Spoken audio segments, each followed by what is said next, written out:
L'onction est immédiatement suivie d'une violente réaction du monde des ténèbres. Elle marque le point de départ de toute une période de préparation, d'éducation et d'entraînement en vue de l'objectif pour lequel l'onction a été donnée. Que Dieu nous aide à tirer profit de ces choses, qu'il en résulte pour nous une intelligence plus claire de notre vocation en Christ et un encouragement à entrer dans la plénitude du témoignage. Car il est un fait que celui qui a reçu l'onction doit se garder d'actes, de rancune, de vengeance, comme nous le voyons dans les circonstances où David, un jour rejeté, poursuivi, traqué, cherchant de l'aide, envoya demander à quelqu'un qui avait en abondance de quoi le secourir. Alors qu'il essuya un refus plus qu'un refus, une insulte, et il fut si sensible à cette provocation qu'il conçut séance tenante le dessein de se venger. Il part avec ses gens.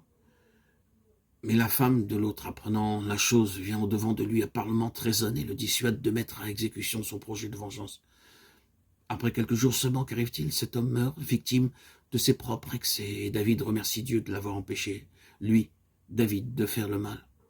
Comme il est heureux d'avoir pu abandonner cette cause à Dieu et d'avoir été préservé de cet acte de vengeance qu'il avait été sur le point de commettre. Si vraiment nous sommes loin de Dieu, Dieu s'occupera lui-même de ce qui nous concerne. Nous n'avons pas besoin de nous faire du souci pour venger nos droits méconnus. Ne vous vengez pas vous-même, bien-aimés, mais laissez agir la colère. Car il est écrit, à moi la vengeance, à moi la rétribution, dit le Seigneur. Et quel exemple que celui de David, refusant de toucher à Saül alors qu'il se tient à sa merci. Or, tout cela est plein d'une signification profonde et jette une lumière bienfaisante sur la vraie nature de l'onction. Nous comprenons mieux pourquoi nous devons faire certaines expériences ici-bas pour devenir aptes au service qui nous attend.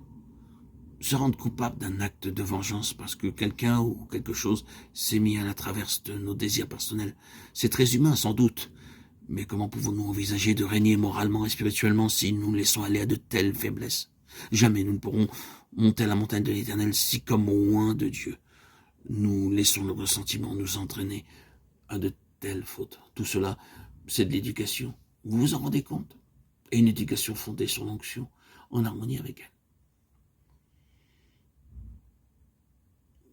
Tenons-nous-le pour dit, ceux qui reçoivent l'onction n'échappent pas à la souffrance. Oui, l'onction, c'est la souffrance. C'est l'équivalent de la souffrance. Onction égale souffrance. Mais la souffrance n'est pas le but, c'est le chemin du triomphe. Car pour finir, si nous souffrons, nous régnerons. Et l'onction comporte ces deux choses.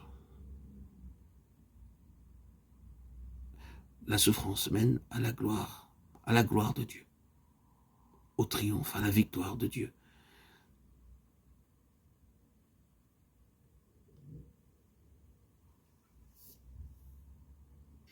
Nous pourrons être alors aptes à être auprès de notre Seigneur, remplis de gratitude, de louanges et de chants en son honneur, et pour tous les biens qu'il nous a accordés, que nous avons reçus,